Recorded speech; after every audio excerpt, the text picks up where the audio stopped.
এবার আপনারা ব্যবসায়ী আছেন, কোনো ব্যবসায়ী যদি সে এই চিন্তা করে, আল্লাহ আমার ব্যবসায়ী যেন বেশির থেকে বেশি মুনাফা অর্জন হয়, আমি যেন বেশির থেকে বেশি আমি লাভবান হতে পারি, তো রসুল বলেন ওই ব্যবসায়ীকে বলে দাও সে যেন সত্যবাদী হয়ে যায়। বলেন আমি সত্যবাদী হলে আমার ব্যবসার মধ্যে বরকত দিবে কে? বলেন বলেন কে? এটা আমার কথা না, নবীজির কথা। قال رسول الله صلى الله عليه وسلم البيعان بالخيار ما لم يتفرقا। ক্রেতা বিক্রেতা দুজনের মধ্যে একটা স্বাধীনতা থাকবে পৃথক হওয়ার আগ পর্যন্ত। এবার আল্লাহর রাসূল বলেন ফাইন সাদাকা, আপনি দোকানদার, আপনার কাছে অনেক ক্যাটাগরির মাল আছে, মাল 1 নম্বর মাল আছে, 2 নম্বর মাল আছে। একজন মানুষ অনেক দূর থেকে আসছে, মনে করেন সিলেটের আরেক মাথা থেকে এখানে আসছে কোনো একটা কাজে, হঠাৎ করে তার একটা জিনিস কেনার প্রয়োজন, গেছে আপনার দোকানে, ভাই এই মালটা কি আছে? আপনি বলছেন আছে, 1 নাম্বারটা না 2 নাম্বারটা নেবেন? উনি তো বিদেশি মানুষ, তো এই বেচারা বললো আমার 1 নাম্বারটা দেন। আপনি জেনে বুঝে 2 নম্বর মালটা ধরাইয়া দিলেন, দাম রাখলেন 1 নম্বরেরটা, তো আপনি সততার কাজ দেখাইলেন না মিথ্যা?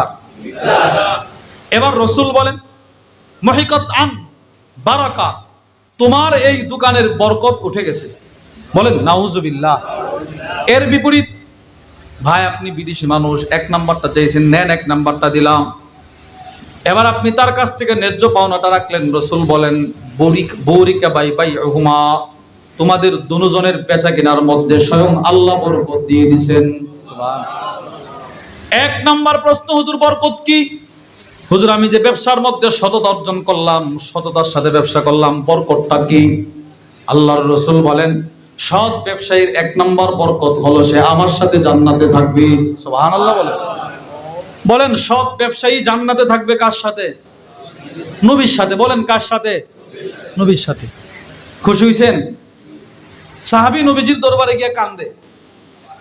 ইমাম ইবনে কাসির রাহিমাহুল্লাহর বিখ্যাত তাফসীরের কিতাব উমদাতুত তাফসীর, ওইটার মধ্যে এসেছে হুজুর সাল্লাল্লাহু আলাইহি ওয়াসাল্লামের এক সাহাবী নবীজির দরবারে গিয়ে শুধু কান্দে, শুধু কান্দে, শুধু কান্দে, শুধু কান্দে। তো নবীজি বলে এই এত কান্দো কেন? ইয়া রাসূলুল্লাহ আপনার ভালোবাসায় কান্দি। আরে আমার ভালোবাসায় কান্দ? আমি তো এখানে আছি, কেন কান্দ? ওগো নবীজি আমি যখন আপনার মজলিস থেকে আমার বাড়িতে যাই, আমার খেতে যখন আমি কাজ করি, দোকানে যখন থাকি, ইয়া রাসূলুল্লাহ আপনার চেহারা যখন আমার চোখের সামনে ভেসে ওঠে, আপনার চেহারা না দেখা পর্যন্ত আমার অন্তরে একটা প্রেমের আগুন ধাউ ধাউ করে জ্বলে। আল্লাহর রাসূল বললেন এখন তো আমাকে দেখেছো, এখন তো তোমার আগুন নিবার কথা, এখনো কাঁদতেছো। মালি আরাকা মাহজুনা। এই হাদিস বর্ণনাকারী আম্মাজান আয়েশা আস-সিদ্দিকা রাদিয়াল্লাহু তাআলা আনহা, উনি পর্দার উপাস থেকে সব শুনতেছেন। রাসূল বলেন মালি আরাকা মাহজুনা, এই বেটা তুমি তো এখন আমারে দেখতেছো, এখন তোমার চেহারার মধ্যে কষ্টের ছাপ কেন? আমার না দেখছো, তোমার না কষ্ট দূর হওয়ার কথা? ইয়া রাসূলুল্লাহ দুনিয়াতে আপনার কথা স্মরণ হলে দূর দিয়ে আইসা আপনার মজমা, আপনার দরবারে আপনারে দেখতে পারি। ইন্নাকা ইযা দাখালতাল জান্নাহ, কিন্তু আপনি যখন জান্নাতে প্রবেশ করবেন, আপনার জান্নাতটা সাধারণ কোনো জান্নাত হবে না, আপনার জান্নাত হবে নবীদের জান্নাতের মধ্যেও সর্বশ্রেষ্ঠ জান্নাত। ওগো আল্লাহর নবী আমরা হব উম্মত, আমরা হব আপনার সাহাবী, আপনার জান্নাতের নিচের জান্নাত হবে নবীদের, এরপরে সিদ্দিক আকবর, এরপরে উমর, বড়দের জান্নাত। আমরা তো সাধারণ সাহাবী, আমরা তো অনেক নিচে থাকবো। ওগো আল্লাহর রাসূল জান্নাতে গিয়েও যদি আপনার কথা স্মরণ হয়, যদি আপনাকে সরাসরি দৌড় দিয়ে আপনার জান্নাতে যখন তখন ঢোকার অনুমতি না পায়, তাহলে আমি যে জান্নাতে আপনার প্রেমের যন্ত্রণায় অস্থির হয়ে যাব, এই টেনশনে আমি এখনো কাঁদতেছি। সুবহানাল্লাহ বলেন। ওগো আল্লাহর নবী দুনিয়াতে তো দৌড় দিলে আপনারে দেখতে পারি, জান্নাতে কি যখন তখন আপনার ভিভিআইপি জান্নাতে ঢুকতে পারবো, এই টেনশনে কাঁদতেছি। আপনি আমার একটা সন্তুষ্টজনক একটা জবাব দেন, আমি খুশি হব, নাহলে আমি খুশি হব না, আমি কাঁদবো। কাঁদতেছে কাঁদতেছে। আল্লাহু আকবার। আম্মাজান আয়েশা আস-সিদ্দিকা বলেন ফালাম ইয়ারুদ্দ আলাইহি নবী সাল্লাল্লাহু আলাইহি ওয়াসাল্লাম, নবীজি এই সাহাবীর প্রশ্নের কোনো জবাব দিতে পারে না। নবীজিও মাথা নিচু করে বসা, সাহাবীও বসা।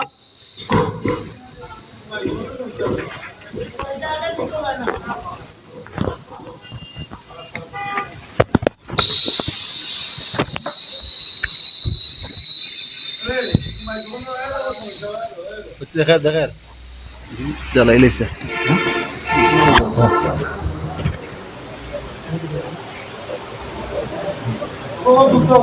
সমস্যা নেই, ওনারা 1 মিনিট সময় দিন, একটু ঠিক করো, সমস্যা নেই।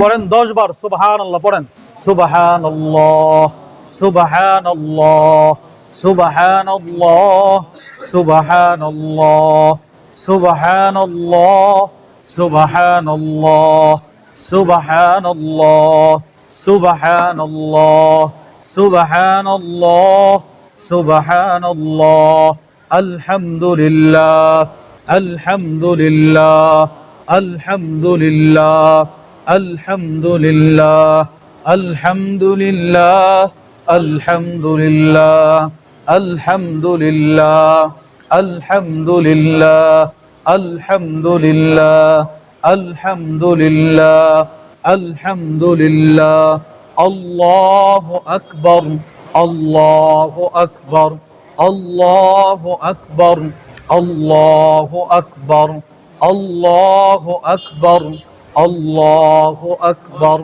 আল্লাহু আকবার আল্লাহু আকবার আল্লাহু আকবার আল্লাহু আকবার সাল্লাল্লাহু আলাইহি ওয়াসাল্লাম সাল্লাল্লাহু আলাইহি ওয়াসাল্লাম সাল্লাল্লাহু আলাইহি ওয়াসাল্লাম সাল্লাল্লাহু আলাইহি ওয়াসাল্লাম সাল্লাল্লাহু আলাইহি ওয়াসাল্লাম সাল্লাল্লাহু আলাইহি ওয়াসাল্লাম সাল্লাল্লাহু আলাইহি ওয়াসাল্লাম সাল্লাল্লাহু আলাইহি ওয়াসাল্লাম সাল্লাল্লাহু আলাইহি ওয়াসাল্লাম সাল্লাল্লাহু আলাইহি ওয়াসাল্লাম সাল্লাল্লাহু আলাইহি ওয়াসাল্লাম। এই যে 10 বার সুবহানাল্লাহ বললাম, 10 বার আলহামদুলিল্লাহ, 10 বার আল্লাহু আকবার, 10 বার নবীর উপরে দরুদ পড়ছেন। একবার দরুদ পড়লে বান্দার 10টা গুনাহ মাফ। আমি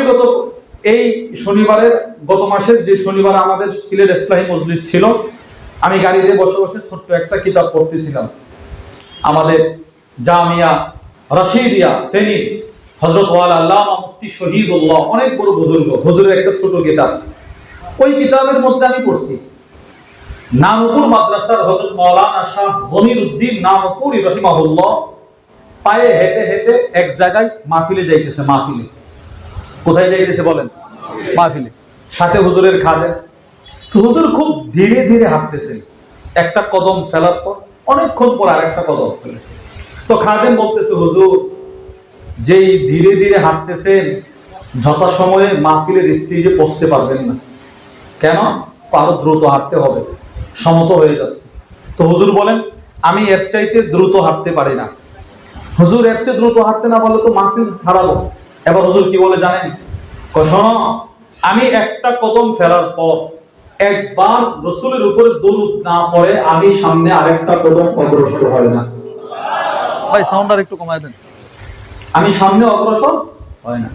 চিন্তা করেন, প্রতি কদমে কদমে দরুদ পড়ছে। এবার হুজুর বলেন, শোনো, আমার বয়স কত? কয়েক? ওই বলো তো, এত বছর বয়সেও আমি একজন বয়োজ্যেষ্ঠ মানুষ, এখনো যে আমি পায়ে হেঁটে মাহফিলে যাইতে পারতেছি, এখনো যে আমার চেহারাটা এত সুন্দর, কিসের বরকতে জানো? আমার রাসূলের উপরে দরুদ পড়ার বরকতে। পড়েন আল্লাহুম্মা সাল্লি আলা মুহাম্মদ। সকলে পড়েন ওয়া আলা আলি মুহাম্মদ কামা সাল্লাইতা আলা ইব্রাহিম ওয়া আলা আলি ইব্রাহিম ইন্নাকা হামিদুম মাজিদ। আল্লাহুম্মা বারিক আলা মুহাম্মদ ওয়া আলা আলি মুহাম্মদ كما باركت على إبراهيم وعلى آل إبراهيم إنك حميد مجيد। এবার সাহাবী নবীজির দরবারে গিয়ে কান্দে।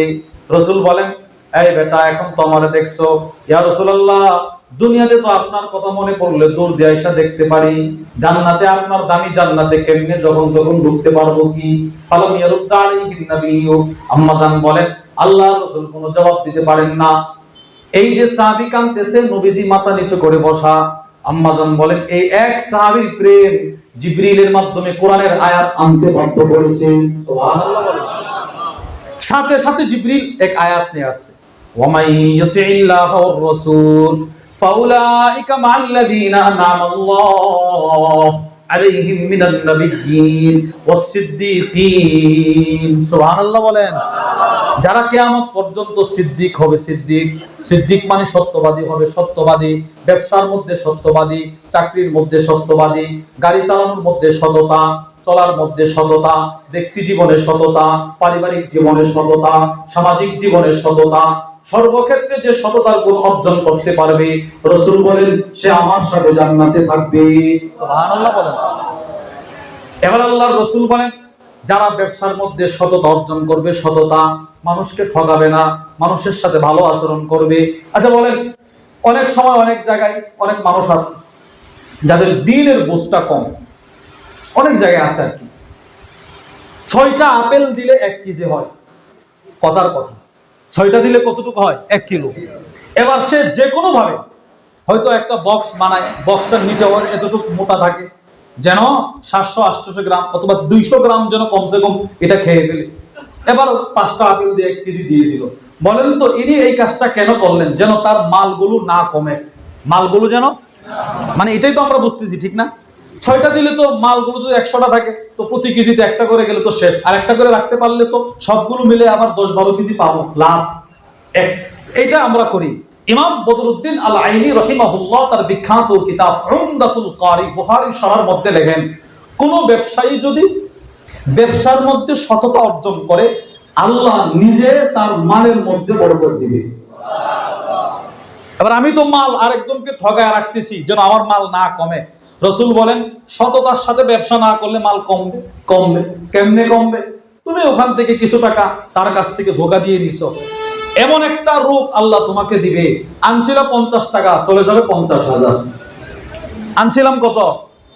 বলেন আনছিলাম কত? এবার গেছে কত? হ্যাঁ।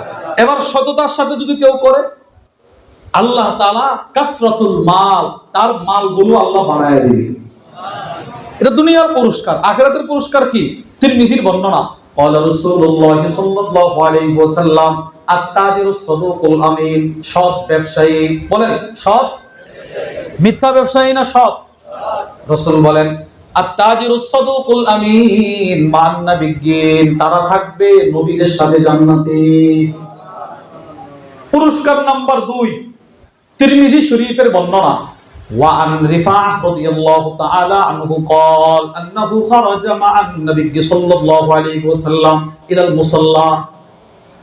নবীজির সাহাবী হযরত রিফাআ বলেন আল্লাহর নবীর সাথে আমরা একদিন এক নামাজের জন্য মসজিদের দিকে রওনা দিলাম।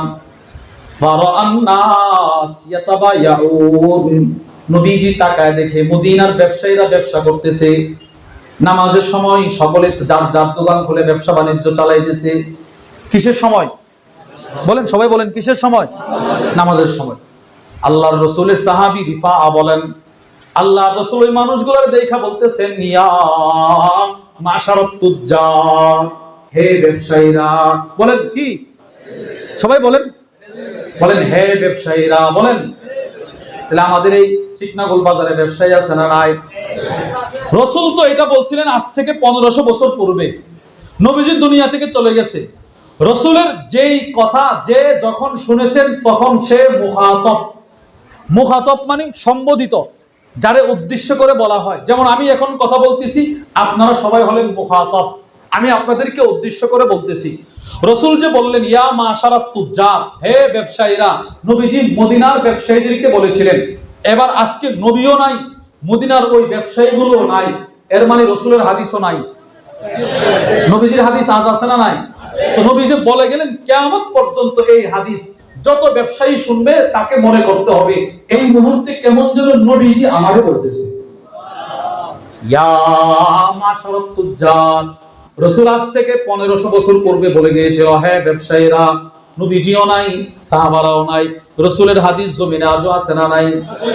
এবার রাসূলের হাদিসটা আমরা আপনাদেরকে শোনাইতেছি। নবীজি বলেছেন, ইয়া মাশারাত তুজ্জার, হে ব্যবসায়ীরা। সব ব্যবসায়ীরা আদবের সহিত নবীজির দিকে তাকাইছে। ফাস্তাজাবু লিরাসূলিল্লাহি সাল্লাল্লাহু আলাইহি ওয়াসাল্লাম, সব ব্যবসায়ীরা নবীজির ডাকে সাড়া দিলেন। ওয়ারাফাউ আ'নাকুহুম ওয়া আবসারহুম ইলাইহি, সব ব্যবসায়ীরা মালামাল বেচা কিনা বন্ধ করে, সকলে যার যার দোকান বন্ধ করে নবীজির দিকে এইভাবে তাকাইছে। সুবহানাল্লাহ বলেন না? অনেক সময় দাওয়াত তাবলীগের মেহমানরা আসে, তো একজন রাহাবার থাকে, আইসা বলে, ভাই, দোকানদাররে বলে, ভাই, আল্লাহর ঘরের মেহমান আসছে, কিছু বলবে, একটু শোনেন। কি বলে? জি হুজুর বলেন। হুজুরে বলতেছে, ইনি চাল দিতেছেন, ডাল দিতেছেন, চানাচুর দিতেছেন, উনি ওনার কাজ করতেছে না। ভাই, এটা আদব না। উনিও বুঝতেছে আপনি যে ব্যস্ত মানুষ, মানুষ যে আপনার কাছে আসতেছে, আপনি যে বিক্রি করতেছেন, উনি বুঝতেছে। উনি আপনাকে আধা ঘন্টা দাওয়াত দিবে না 1-1.5 মিনিট? এজন্য সাহাবারা এটা বুঝাইছেন আদব। কেউ যদি আমাকে দাওয়াত দেয়, তো আমি আমার কাজটাকে 1 মিনিটের জন্য বন্ধ করে হলেও মনোযোগ দিয়ে তার কথাগুলো কি করা, শ্রবণ করা। নবীজি ডাক দিয়েছেন, ওয়ারাফাউ আ'নাকুহুম ওয়া আবসারহুম ইলাইহি, সব ব্যবসায়ীরা নবীজির দিকে আদবের সাথে তাকাইলেন। এবার নবীজি কি বলে দেখেন, ইয়া মাশারাত তুজ্জার, আল্লাহর রাসূল বলেন, ব্যবসায়ীরা শোনো, ইন্নাত তুজ্জার ইউবাসুনা ইয়াউমাল কিয়ামাতি ফুজ্জারা, সব ব্যবসায়ীরা হাশরের ময়দানে জাহান্নামী হয়ে উঠবে। বলেন নাউজুবিল্লাহ। এই পাখাটা একটু ওনাদের দিকে ঘোরায় দেন, একটু এদিকে একটু ঘোরায় দেন। নবীজি কি বললেন? সব ব্যবসায়ীরা হাশরের ময়দানে কি হয়ে উঠবে? বলে না, দেন একটু দেন, আমরা পড়ে নিব, দেন একটু দেন। সব ব্যবসায়ীরা হাশরের ময়দানে কি হয়ে উঠবে? বলেন। অপরাধী। অপরাধী। বলেন কি হয়ে? সবাই বলেন না, কি হয়? আমি কিন্তু আপনাদের কাউকে উদ্দেশ্য করে বলতেছি, শুধু বিষয়টা বোঝানোর জন্য বলতেছি। নবীজি বলতেছেন,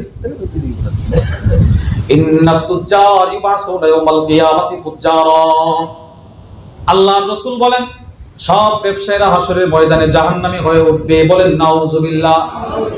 কিন্তু আল্লাহর রাসূল বলেন, 3টা সিফত যে ব্যবসায়ীর ভিতরে থাকবে, ওই ব্যবসায়ী জাহান্নামী হবে না, সে আমার সাথে জান্নাতে থাকবে।